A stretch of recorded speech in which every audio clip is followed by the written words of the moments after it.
Hey guys, what's happening? So now we're jumping back into Venom with Venom Beyond Part 4, to where we get the story of Codex and his rise to power within Earth TRN 811, because it kinda feels like the way that Venomized should have been. So let's get into it, but first, if you're new to the channel, be sure to subscribe to catch the spills every week, and don't forget to hit that bell up top so we can squad up in the comments for the first hour.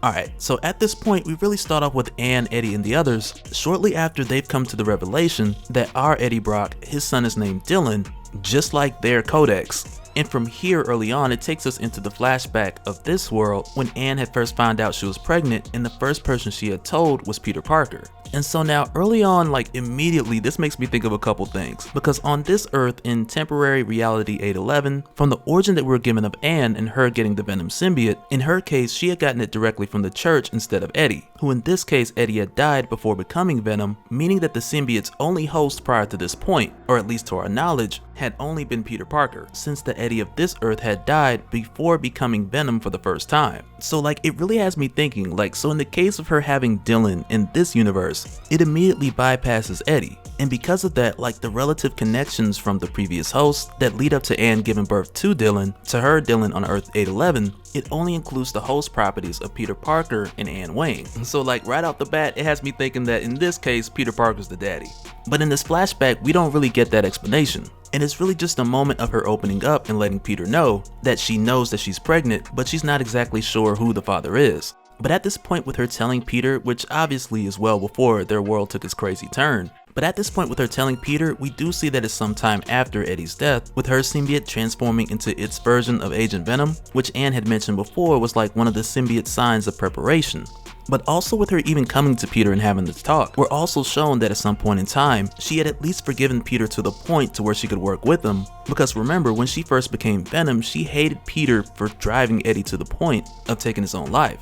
But with her opening up to Peter and telling him that she was pregnant, Peter didn't know whether to comfort her or congratulate her, like he was real awkward about it. But he was also concerned about her having to be a single mother and raise this child. But then Anne also let Peter know that she's not worried about that because her and the symbiote are never alone, and together they got this. But as far as Anne figuring out who the father is and how this came about, like at this point she doesn't know everything that we do throughout the previous issues of Venom and Web of Venom, The Good Son, so she's really just taking the approach of her and the symbiote raising this child and figuring out how it goes from there. And as far as the details of figuring out who the father specifically is or how this came about, she not only expresses that she doesn't know, but she also says that she doesn't think that she wants to know. But then after this we jump forward some years later to where she notices this drastic change in her son Dylan, with him drawing symbols all over the wall and speaking of some light and how it needs to die. And as far as that light that he's talking about that needs to die, check out my Web of Venom Wraith video where I talk about the equal and opposite of Knull, because Web of Venom fills in a lot more of that history. So check out that video, read those issues, it'll definitely fill you in. But in this case, when Anne goes to check on her son, he then takes a portion of her Venom symbiote, and this was the first time that she discovered that he can control and manipulate symbiotes.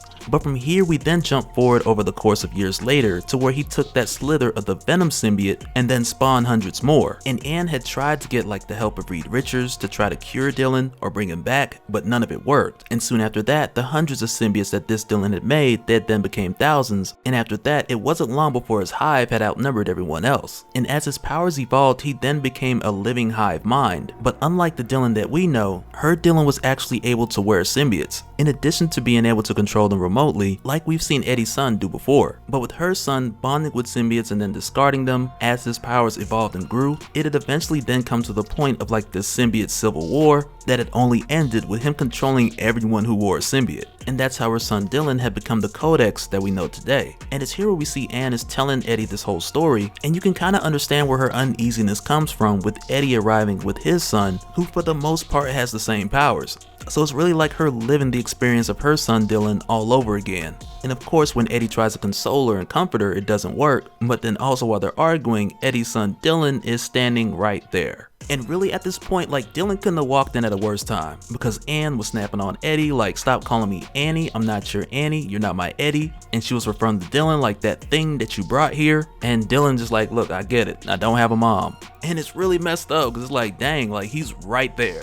But when Anne says this, and like Anne feels completely bad, like she tries to comfort Dylan, but when she does, her symbiote like crawls back away from Dylan. And really because of that, all she can do is apologize, because she admits that they're not ready, her and the symbiote, like to deal with this right now. But right after this, Agent Wade Wilson arrives, and he's kind of staggering and limping in, but right after that, his head just drops right off his shoulders, and it rolls to her feet, and he's just like, get everyone out of here. We've been tracked, and Codex has sent some form of, and he doesn't get to finish his sentence, because just like that, boom, symbiote Scorpion jumps through the wall and grabs Anne, after finding where they've been hiding out. But at this point, after him being Virus and then being Scorpion again, like I'm pretty sure he just goes by Scorpion now, even though Violator wouldn't be too bad of a name, you know, given the design signature. But with him arriving here and grabbing Anne, Eddie immediately grabs a power line and hits Scorpion full blast, like straight to the dome, effectively making him let go of Anne. And when he does this, Eddie's like screaming, "Let go of my wife," because Eddie's like, man, I don't care, we just had an argument, that's still my boo thing.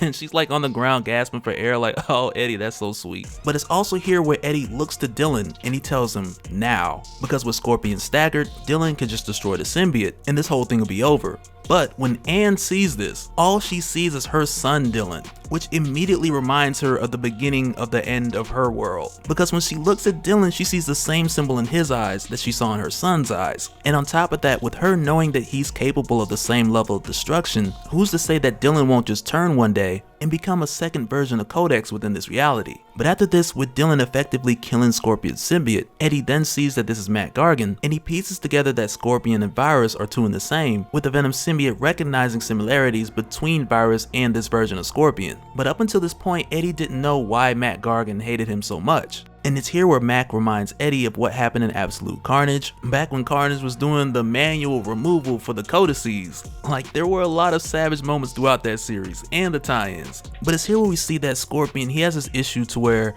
and I forget what it's called, but it's like when someone who wants to blame someone else for something, but the actual person they want to blame is too powerful, or even unavailable, which in this case would be Carnage. So it's like in this case, Scorpion, or Mac, he took all that hatred and that blame and he pointed it at Eddie. Because for him, in his mind, he believed that Eddie was somebody tangible, or at least within his means to take out his revenge and get even with. But the thing is, like when we go back and we look at the facts, like Eddie at one point he did try to help Scorpion, but nonetheless after the fact Scorpion doesn't see it that way. And all he wanted at the time was revenge and who he believed that he could take it out on, which at that point in time was Eddie Brock. And it kind of brings it to the point now to where Scorpion, he's giving it a rest. He tried his Virus, couldn't do it.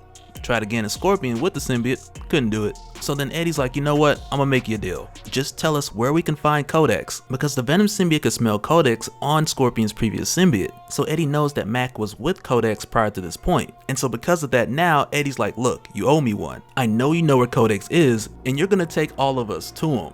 And from here, I'm pretty sure that Scorpion complied with that request. But I also gotta say, like now with us having the origin of Codex, and also seeing more of the similarities and differences between him and Dylan, like from here I'm really curious about a few things. Like for one, I do believe like on a one-to-one comparison, it does show us that Dylan's powers will eventually evolve over time, which possibly could mean that Dylan will be able to wear symbiotes once he gets older, but also with the history and the way that Codex came to be, with it not being your exact one-to-one with Dylan, it also makes those comparisons for Dylan's future very questionable, because there's no guarantee that Dylan will grow and develop the same power set the same way. But even still, I'm really curious to see where this goes with Codex, and with that, I wouldn't use his powers or his abilities as a measure to tell where Dylan may be heading in the future, because now with us knowing both of their histories, like to me they still feel like two different people. And so now real quick, I want to give a special shout out to all the Patreons. Thank you guys for all of your support. And for anyone who's new here who wants more information on how to support the channel, I got a link below so we can head to patreon.com/dopespill. But that'll do it for this one, guys. And so now, like after the reveal and the origin of Codex, like I'm kind of getting the vibe that at some point in the future, he's gonna be like a force for good rather than for evil. And I'm not really sure what it is, but I'm kind of getting the vibes of Codex eventually making a turn and helping these guys for the greater good. Like later on in relation to the King in Black and actually going up against Knull. But I'm curious to know what you guys think. So let me know down in the comments or on Discord, and we'll do it again in the next one. All right. Later.